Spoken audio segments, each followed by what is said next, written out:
Bonjour et bienvenue à la rencontre du lundi. Aujourd'hui, j'avais envie de vous partager dans l'évangile de Matthieu la façon dont Jésus nous parle de la prière.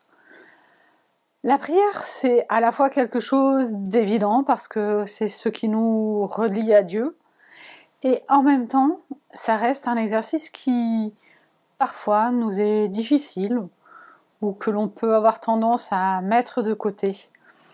Particulièrement quand il s'agit d'une prière un peu personnelle pour demander des choses pour nous ou nos proches. Or, Jésus nous présente la meilleure façon, selon lui, de prier en dehors des prières communautaires. Découvrons ensemble, au chapitre 6, les versets 5 à 8. Lorsque vous priez, ne soyez pas comme les hypocrites qui se plaisent à prier debout dans les synagogues et au coin des grandes rues pour se montrer aux gens. Amen, je vous le dis, ils tiennent là leur récompense. Mais toi, quand tu pries, entre dans la pièce la plus retirée, ferme la porte et prie ton Père qui est dans le secret. Et ton Père, qui voit dans le secret, te le rendra. En priant, ne multipliez pas les paroles comme les non-juifs, qui s'imaginent qu'à force de paroles, ils seront exaucés. Ne faites pas comme eux, car votre Père sait de quoi vous avez besoin avant que vous le lui demandiez. Deux choses me semblent importantes. À la fois, ce côté non spectaculaire de la prière. Même pour l'essentiel, Jésus nous appelle à rester sobre et dans une relation directe avec notre Père. Et en même temps, il y a cette assurance que le Seigneur sait déjà ce dont nous avons besoin. Jésus ne nous dit pas du coup qu'il n'est pas nécessaire de prier ou qu'il n'y a pas d'utilité à la prière.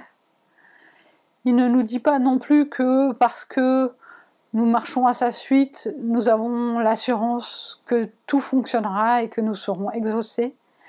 Mais il nous dit simplement, et de façon extrêmement encourageante je trouve, que nous sommes appelés à mettre nos mots sur nos mots, à dire au Seigneur ce qui nous pèse, ce qui nous préoccupe. Et je vous invite à prier ensemble. Seigneur, je veux te remettre cette semaine qui s'ouvre. Veille sur chacun d'entre nous, garde-nous, fortifie-nous dans les temps de doute et d'épreuve, comme dans les joies et les rencontres. Mets sur nos chemins des occasions de pouvoir nous enrichir et partager cet évangile qui nous fait vivre. Garde-nous et accompagne-nous dans nos grandes prières comme dans les petites.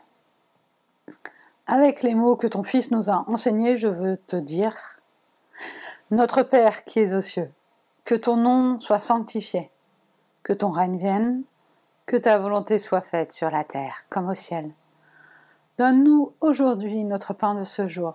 Pardonne-nous nos offenses, comme nous les pardonnons aussi à ceux qui nous ont offensés.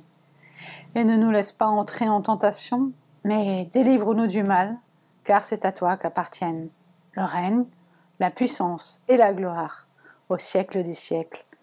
Amen. Le Seigneur qui nous connaît par cœur, qui sait, avant même que nous le disions, ce dont nous avons besoin, mais qui aime nous entendre, ce Seigneur nous bénit et nous garde sur cette semaine. À très bientôt, soyez bénis.